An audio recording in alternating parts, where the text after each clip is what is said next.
ನೀನು ನನ್ನ ಹತ್ರ ಸುಳ್ಳು ಹೇಳಿ ಬಚಾವಾಗ್ಬೋದು, ಆದ್ರೆ ಮೇಲೊಬ್ಬ ನೋಡ್ತಾ ಇದ್ದಾನೆ, ಅವನಿಂದ ತಪ್ಪಿಸ್ಕೊಳ್ಳೋಕೆ ಸಾಧ್ಯನೇ ಇಲ್ಲ. ನೀನು ಮಯೂರಿಗೆ ಎಷ್ಟೇ ತೊಂದರೆ ಕೊಡೋಕೆ ನೋಡಿದ್ರು ಆ ದೇವರು ಅವಳಿಗೆ ಕೆಟ್ಟದನ್ನ ಮಾಡೋದಿಲ್ಲ, ಒಳ್ಳೇದೇ ಮಾಡ್ತಾನೆ. ತಾರಕ್ ಮಾತ್ರ ಅಲ್ಲ, ನಾನು ಆಗಾಗ ಹೋಗಿ ಅವರನ್ನು ನೋಡ್ಕೊಂಡು ಬರ್ತಾ ಇರ್ತೀನಿ. ಇದರಿಂದ ನಿನಗೇನಾದ್ರೂ ಅಭ್ಯಂತರ ಇದೆಯಾ? ಮಯೂರಿ ಆ ಮನೆಯಲ್ಲೇ ಪರ್ಮನೆಂಟ್ ಆಗಿರ್ತಾಳೆ ಅಂತ ಖುಷಿ ಪಟ್ಬಿಡ್ಬೇಡ. ಅವಳ ಮನೆಯವ್ರಿಗೆ ಆ ಜಾಗ ಅಡ್ಜಸ್ಟ್ ಆಗೋವರೆಗೂ ಮಾತ್ರ ಇರ್ತಾಳೆ. ಅವಳು ಈ ಮನೆ ಸೊಸೆ, ಅವಳ ಜಾಗ ಇದೆ, ಅವಳು ಎಲ್ಲೂ ಹೋಗಲ್ಲ.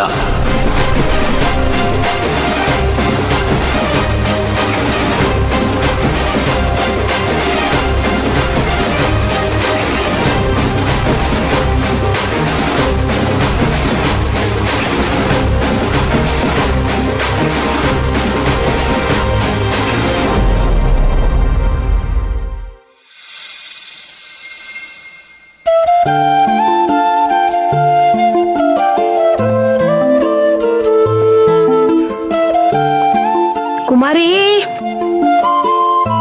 ಅಲ್ಲೆಲ್ಲರೂ ಸಗಣಿ ಬಿದ್ದಿದ್ರೆ ಲಕ್ಷ್ಮಿ ಕರ್ಕೊಂಡು ಹೋಗಿ ತಗೊಂಬಾರೆ. ಅಜ್ಜಿ, ಸಗಣಿ ತಗೊಂಡ್ ಏನ್ ಮಾಡ್ತೀಯಾ? ಬಾಗಿಲಿಗೆ ಸಗಣಿ ನೀರ್ ಹಾಕಿ ರಂಗೋಲಿ ಬಿಟ್ರೆ ಚೆನ್ನಾಗಿರ್ತದ ಕಣೆ. ಅಜ್ಜಿ, ಇದು ಹಳ್ಳಿ ಅಲ್ಲ, ಸಿಟಿ. ಒಂದ್ಸಾರಿ ಸುತ್ತಮುತ್ತಲು ಮನೆಗಳನ್ನ ನೋಡು, ಯಾರಾದ್ರೂ ಮನೆ ಮುಂದೆ ಸಗಣಿ ನೀರ್ ಹಾಕಿದಾರ ಅಂತ? ಇದು ಟಾರ್ ರೋಡು. ನೀನು ಟಾರ್ ರೋಡ್ ಮೇಲೆ ಸಗಣಿ ನೀರ್ ಹಾಕಿದ್ರೆ ಬಂದ್ ದಂಡ ಹಾಕ್ತಾರೆ. ಅಲ್ಲ ಕಣೆ, ಸಗಣಿ ನೀರ್ ಹಾಕಿದ್ರೆ ನಮ್ಗೆ ಒಳ್ಳೇದಲ್ವಾ?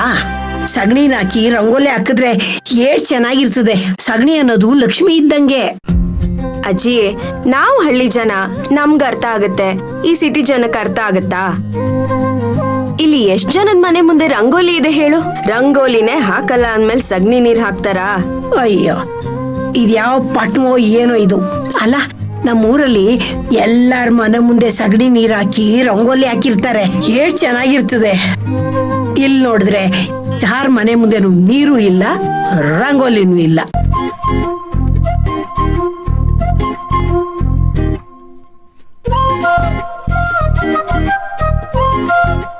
ಏನೇ ಲಕ್ಷ್ಮಿ, ಓದಿದ್ದೇನೆ ಓದ್ತಿದ್ಯಾ?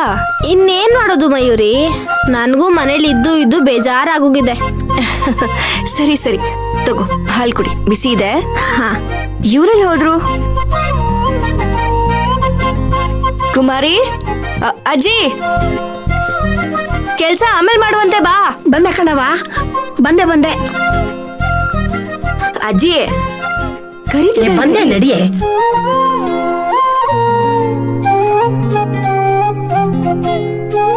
ಕೆಲ್ಸ ಮಾಡ್ತಾನೆ ಇರ್ತಾರೆ ಅಜ್ಜಿ. ತಗೋ ತಗೋ, ಕೆಲ್ಸ ಮಾಡಿ ಸುಸ್ತಾಗಿರ್ತೀಯ. ಮಗ, ನಿಮ್ ಯಜಮಾನ ಕಾಫಿ ಕೊಟ್ಟೆನವ? ಇಲ್ಲ ಅಜ್ಜಿ, ಅವರು ಮನೆಗೆ ಹೋಗಿ ಬರ್ತೀನಿ ಅಂತ ಹೇಳಿದ್ರು, ಆಮೇಲೆ ಬರ್ತಾರಂತೆ. ನಿನ್ ಕೈಯಿನ ಕಾಫಿ ಕುಡ್ದು ಬೋ ದಿನ ಆಗೋಗಿತ್ತು, ಅದೃಷ್ಟ ಇವತ್ ಸಿಕ್ತು ನೋಡು. ಇನ್ಮೇಲೆ ಸಿಗ್ತಾ ಇರುತ್ತೆ ಬಿಡಜ್ಜಿ. ನಿನಗ್ ಬೇಕಂತ ಆಸೆ ಆದಾಗೆಲ್ಲ ಮಯೂರಿ ಫೋನ್ ಮಾಡಿದ್ರೆ ಸಾಕು, ಬಂದ್ಬಿಡ್ತಾಳೆ. ಇದನ್ನೇ ಹೇಳಿ ಇವಳಿಗೆ, ಮೊದ್ಲೇ ಇಲ್ಲೇ ಇರ್ತೀನಿ ಅಂತ ಹಠ ಮಾಡ್ತಾವಳೆ. ಹಿಂಗೇಳಿದ್ರೆ ಇಲ್ಲೇ ಇದ್ಬಿಡ್ತೀನಿ ಅಂತಾಳೆ. ಯಾಕೋ ಅಜ್ಜಿ ಅಕ್ಕನ ಗಂಡನ್ ಮನೆಗ್ ಕಳ್ಸಿದ್ರಲ್ಲೇ ಇದ್ದಾಳೆ. ಯಾಕಜ್ಜಿ, ಅಕ್ಕ ಇಲ್ಲಿರೋದ್ ನಿಂಗೆ ಇಷ್ಟ ಇಲ್ವಾ? ಇಷ್ಟ ಇಲ್ಲ ಅಂತ ಅಲ್ಲ ಕಣೆ, ಇಲ್ಲಿರೋದ್ ಸುಮ್ನೆ, ಅಲ್ಲಿರೋದ್ ನಮ್ಮನೆ ಅಂತ ಕೇಳಿಲ್ವಾ ನೀನು?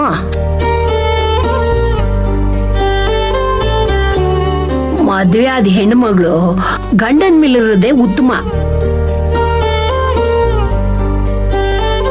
ಇದೆಲ್ಲ ನಿನ್ ಗೊತ್ತಾಗಲ್ಲ. ಮದ್ವೆ ಆಗಿ ಗಂಡನ ಮನೆಗೆ ಹೋಯ್ತಿಯಲ್ಲ, ಆಗ ನೀನು ಗೊತ್ತಾಯ್ತದೆ.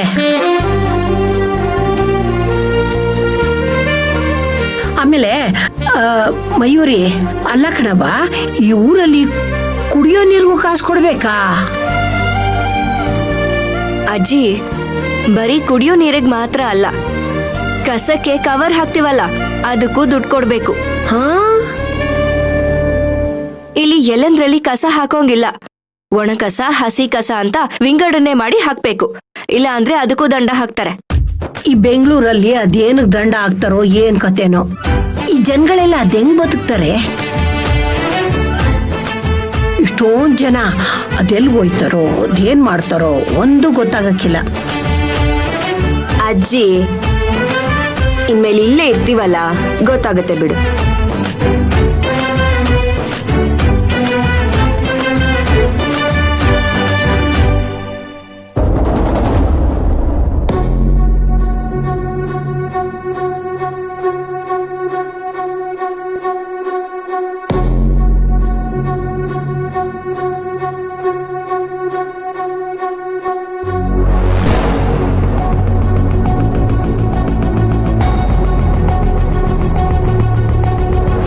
ಎಷ್ಟೋ ದಿನಗಳ ಮೇಲೆ ನನ್ನ ಮನೇಲಿ ನಾನಿದ್ದಾಗೆ ಫೀಲ್ ಆಗ್ತಾ ಇದೆ.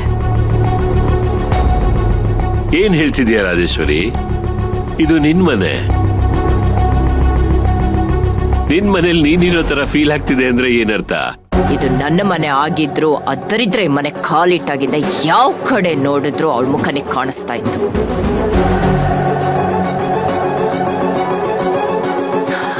ಈಗ ಅವಳಿಲ್ದೆ ಯಾವ ಕಿರಿಕಿರಿನೂ ಇಲ್ಲದೆ ನೆಮ್ಮದಿಯಾಗಿದ್ದೀನಿ.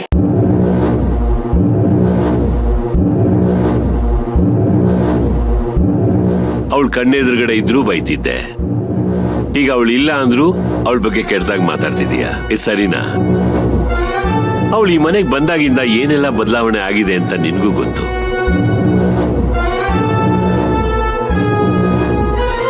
ಹೋಗ್ಲಿ, ಅವಳು ಸೂರ್ಯೋದಯಕ್ಕೂ ಮುಂಚೆ ಎದ್ದು ಮನೆ ಮುಂದೆ ರಂಗೋಲಿ ಹಾಕ್ತಿದ್ಲು.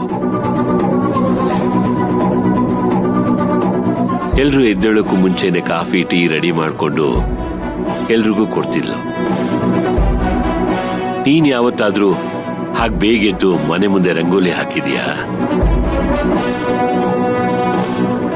ಹೋಗ್ಲಿ, ಅಡಿಗೆ ಮನೆಗಾದ್ರೂ ತಲೆ ಹಾಕಿದೀಯಾ?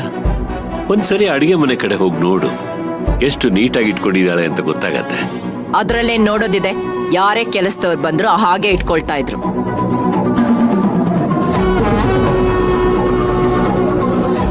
ಅದ್ರಲ್ಲೇನ್ ದೊಡ್ಡ ಸ್ಕೇರೋರ್ ತರ ಹೇಳ್ಕೊಳ್ತಾ ಇದ್ದೀರಾ?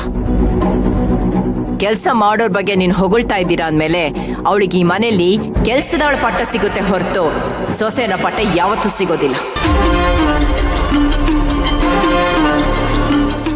ಇಲ್ಲೇ ನೀನು ಅವಳ ಬಗ್ಗೆ ತಪ್ಪು ತಿಳ್ಕೊಂಡಿರೋದು ರಾಜೇಶ್ವರಿ.